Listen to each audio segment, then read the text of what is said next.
बिस्मिल्लाहिर्रहमानिर्रहीम, अस्सलाम वालेकुम। आप देख रहे हैं मुझे मेरे यूट्यूब चैनल पर और मैं Muzammil Awan. Supreme Court of Pakistan में जजेस जो हैं उनके अंदर एक डिवाइड नज़र आ रही है और ये एक ऐसा इदारा है, मैं बहुत इज्जत और बहुत एहतराम के रिश्ते के साथ बात कर रहा हूँ। सुप्रीम कोर्ट ऑफ पाकिस्तान एक ऐसा इदारा है जिसका फैसला हरफ आखिर है। उसके बाद किसी के पास कोई लीगल अथॉरिटी नहीं है कि वो सुप्रीम कोर्ट का फैसला किसी बाहर की अदालत में जाकर चैलेंज करे। पाकिस्तान की सबसे बड़ी अदालत ही अदालत उज़्मा है। अब अदालत उज़्मा में एक इशू आया और वो इशू ये था कि सुप्रीम कोर्ट ऑफ पाकिस्तान में बेंचेस की तश्कील नौ के ऊपर एतराज़ात उठा दिए गए। जस्टिस काजी फाइज ईसा और जस्टिस याया अफरीदी ने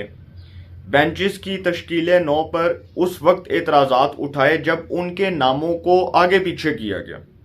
अब लेट्स सपोज जैसे जस्टिस मुज़ाहिर अकबर नकवी साहब हैं और उनको जी एक बेंच का सरबराह बना दिया जाए और उनकी ऑडियो भी लीक हुई हो और पूरी कौम तहकीकात के लिए मुतालबा कर रही हो, बार कौंसल्स मुतालबा कर रही हो, वकला बरादरी मुतालबा कर रही हो और उनकी ऑडियो के ऊपर जो है वो आप ये कहें कि उनकी ऑडियो के ऊपर तहकीकात करवाने की बजाय, इन्वेस्टिगेशन करवाने की बजाय उनको एक बेंच का सरबराह बना दिया जाए,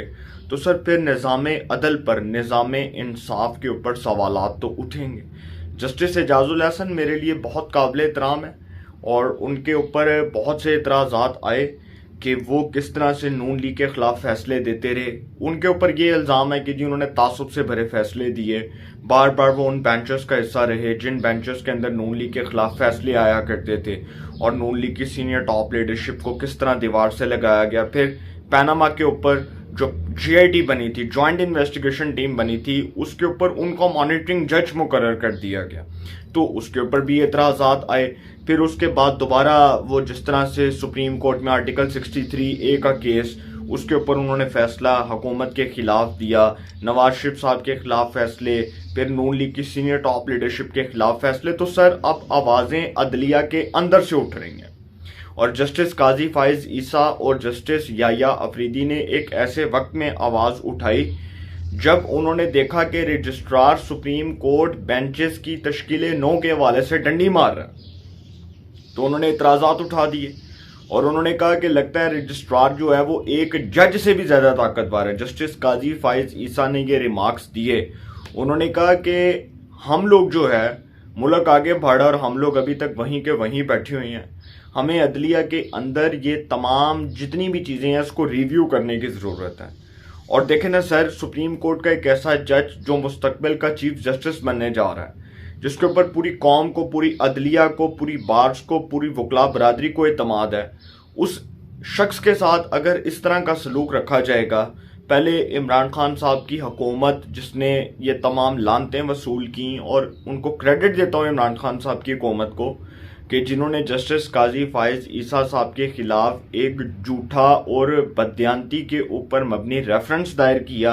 और सदर मुमलिकत की एडवाइस पर उस वक्त के वज़ीर कानून फ़रूग नसीम ने सुप्रीम जुडिशल काउंसिल में रेफरेंस दायर किया। सर वो लानत वसूल हुई आपके मुंह पर और आपने एक सुप्रीम कोर्ट के सिटिंग जज के खिलाफ एक बहुत ही मुतनाज़ किस्म का रेफरेंस, जिसका हकीकत से कोई ताल्लुक नहीं था, जिसका हकीकत के साथ दूर दूर तक कोई ताल्लुक नहीं था, वो रेफरेंस फाइल करके आपको क्या मिला? कुछ नहीं। वो रेफरेंस सुप्रीम कोर्ट ने उठा कर रद्दी की टोकरी में फेंक दिया और जजेस का फैसला उसके ऊपर आपको पता है कि क्या आया? जस्टिस काजी फाइज ईसा साहब की एहलिया सरीना ईसा पाकिस्तान की अदालतों को जवाबदेह नहीं, लेकिन वो फिर भी पाकिस्तान की अदालतों को जवाबदेह हुई और उन्होंने अदालतों में अपनी तमाम जितनी भी प्रॉपर्टीज़ हैं उसका रिकॉर्ड रखा, मनी ट्रेल पेश की, अपनी जायदादों से मुतल्लिक जो भी ट्रांजैक्शंस थी, जो भी एसेट्स थे, वो तमाम अदलिया के सामने रखे। तो सर इमरान खान साहब की हुकूमत ने एट दी एंड क्या वसूल किया? लानतें वसूल की।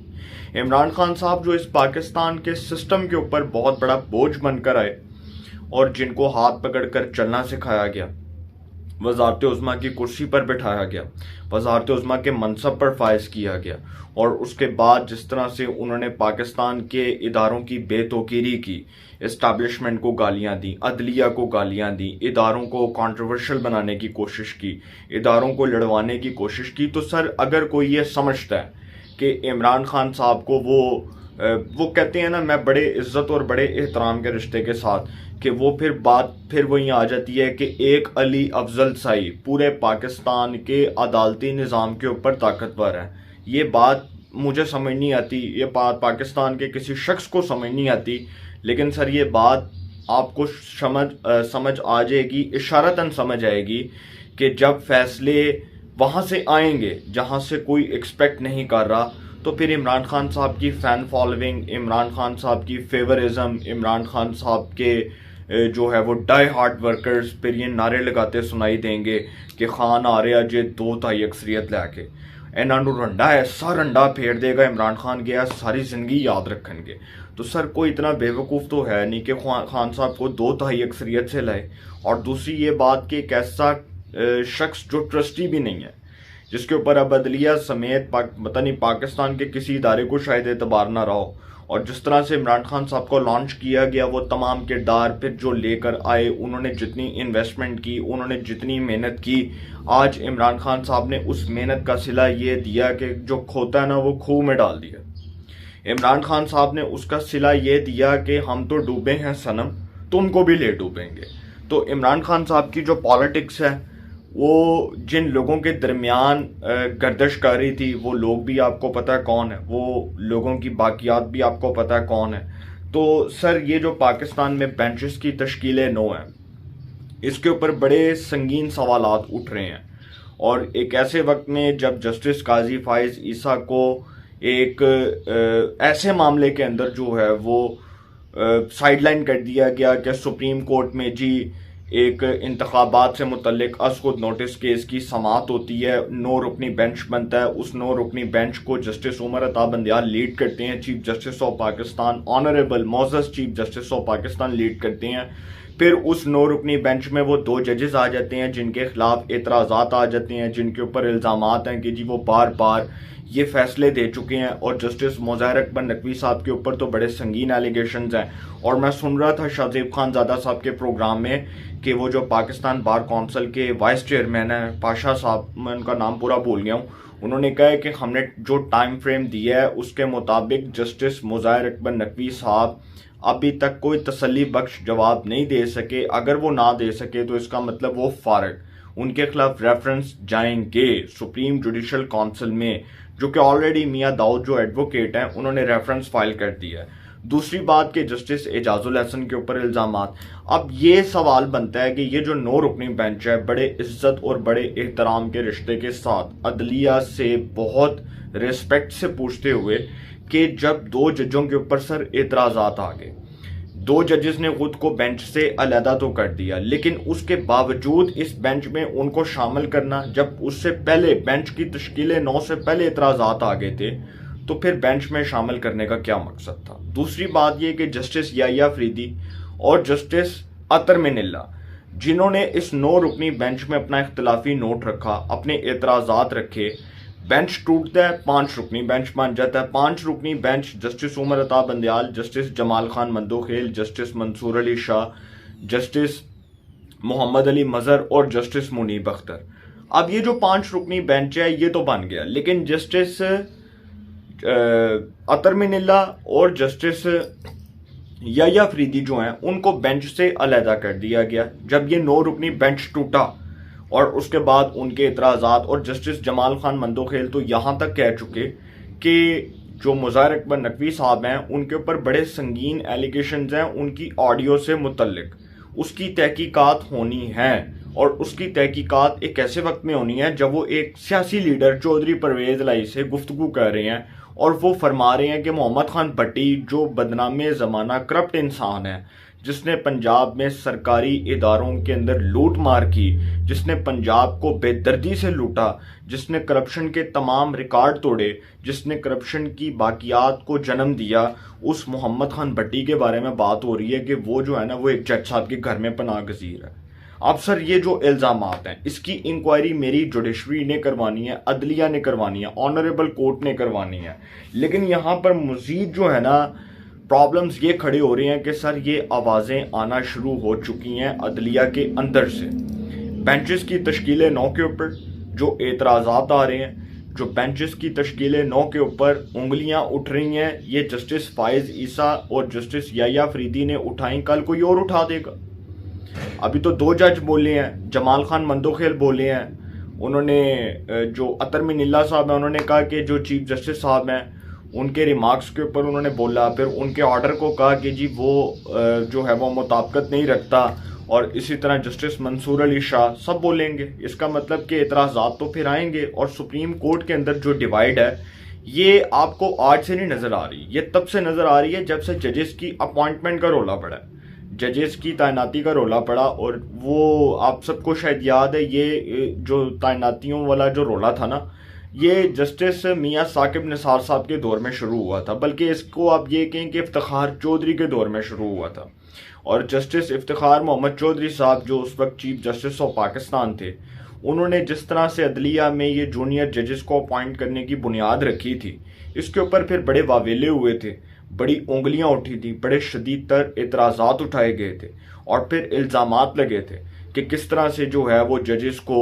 जूनियर जजेस को सुप्रीम कोर्ट में लाया जा रहा है, और ये रवायत कोई अच्छी रवायत नहीं है। अब ये चूंकि मामला जो है वो गुलाम महमूद डोगर तबादला केस में हुआ, और उसमें इलेक्शन कमीशन ऑफ पाकिस्तान फरीक था, उसमें जी 2 जज जो हैं वो नोटिस जारी कर देते हैं, और नोटिस जारी कर देते हैं इलेक्शन कमीशन ऑफ पाकिस्तान को। जस्टिस जमाल खान मंदोखेल का इख्तलाफी नोट, उसमें ये लिखा हुआ है कि वो इलेक्शन कमीशन ऑफ पाकिस्तान जो गुलाम महमूद डोगर तबादला केस में फरीक नहीं था, उसको तलब किया गया इलेक्शन कमीशन ऑफ पाकिस्तान को, और उसको तलब करना जो है वो खिलाफ आइन है, खिलाफ कानून है सर। कि आपको पता है कि एक इदारा उस केस में फरीक ही नहीं, उनका तबादला हुआ गुलाम महमूद डोगर का, बिल्कुल इलेक्शन कमीशन ऑफ पाकिस्तान ने इसके ऊपर रिस्पॉन्ड किया कि अगर वो गुलाम महमूद डोगर साहब पंजाब के अंदर रहते हैं तो उससे नुकसान तो उनका होगा,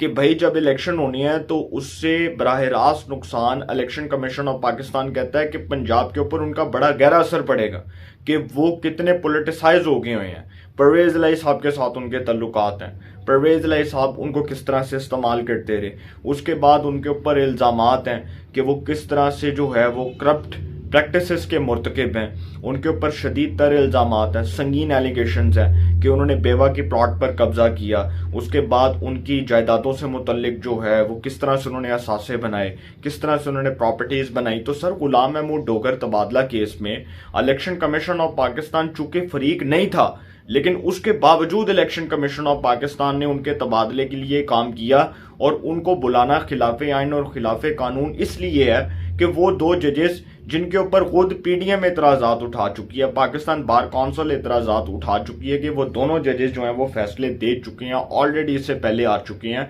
तो वो 2 जजेस जो हैं जब वो चीफ जस्टिस को ख़त लिखेंगे कि आप असखुद नोटिस लें, तो चीफ जस्टिस ने इंतखाबात से मुतल्लिक असखुद नोटिस तो ले लिया। वो 9 रुकनी बेंच में से 2 जज अलहदा हुए, बेंच टूटा, 2 जज मजीद अलहदा हो गए। तो सर चीफ जस्टिस के लिए ये इम्तहान है कि बेंचेस की जो तश्कील 9 है उसके ऊपर बड़े संगीन सवालात उठ रहे हैं, और जस्टिस काजी फाइज ईसा साहब को दीवार से लगाने का जो मंसूबा था वो आपके सामने उसके जो रिजल्ट्स हैं वो निकल चुके हैं। आपको भी पता चल चुका है कि उसके रिजल्ट्स क्या हैं, उसके नताइज क्या हैं, मुझे भी पता चल चुका है। और जब से जस्टिस काजी फाइज ईसा ने बोलना शुरू किया है, तो आज वो बोले हैं,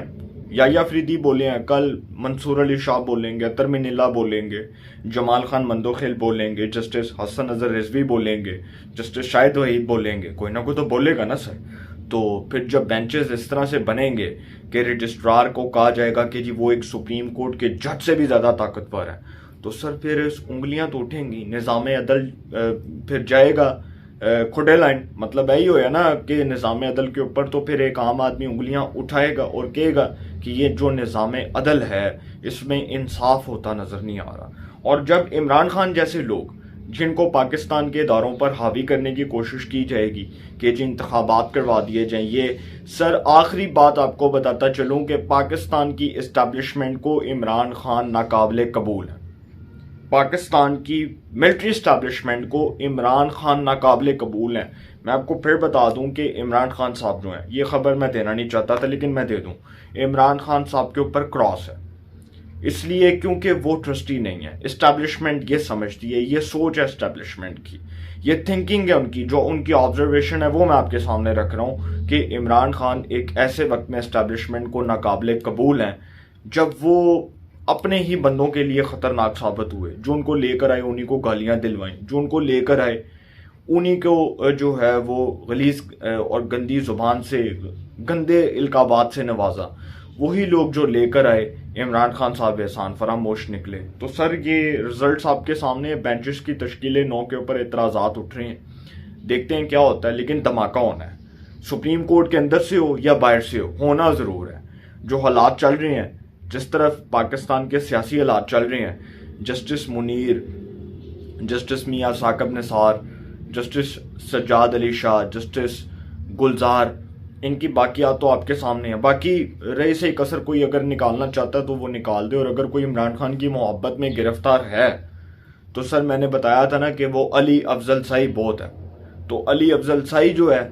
अगर उस तरफ से कोई फैसले आते हैं तो तनकीद तो आपको पता हो रही है। फिर वो भी कहा जा रहा है कि जी चलो उन्होंने तो टुर जाना है, ठीक है, उन्होंने तो निकल जाना है, लेकिन उसके बाद क्या होगा? हालात बड़े ख़राब होंगे। जब चीफ जस्टिस बनेंगे फ़ाइज़ ईसा साहब तो बड़ों की इंक्वायरियाँ खोल जाएंगी और बड़ों के जो है वो चेहरों के असरात जो हैं, चेहरों की हवाइयाँ उड़ जाएंगी और फिर बड़ों को पता लगेगा कि उनके साथ होने क्या जा रहा है। तो सर वो कहते हैं ना कि इंतकाम इतना लें जितना कल बर्दाश्त कर सकें। तो इंतकाम जो है ना, जब आप इंतकाम की आग में अंधे हो जाएंगे तो फिर इसका मतलब ये है कि फिर गड़बड़ तो होगी। और जब आप इदारे को पोलिटिसाइज करने की कोशिश करेंगे और बेंचेस की तश्कील 9 पर एतराज़ात उठेंगे और फिर वकला बरादरी, बार एसोसिएशंस, पाकिस्तान बार काउंसिल, सब जो हैं वो एक ही बात करेंगे कि अदलिया के अंदर ये जो डिवाइड है इसका जिम्मेदार कौन है। तो फिर जवाब देना पड़ेगा। अपनी राय का कमेंट्स में ज़रूर इज़हार कीजिएगा। इंशाल्लाह एक नए सेगमेंट के साथ फिर मुलाकात होगी। अपना बहुत ख्याल रखिएगा। अल्लाह ने के बाद।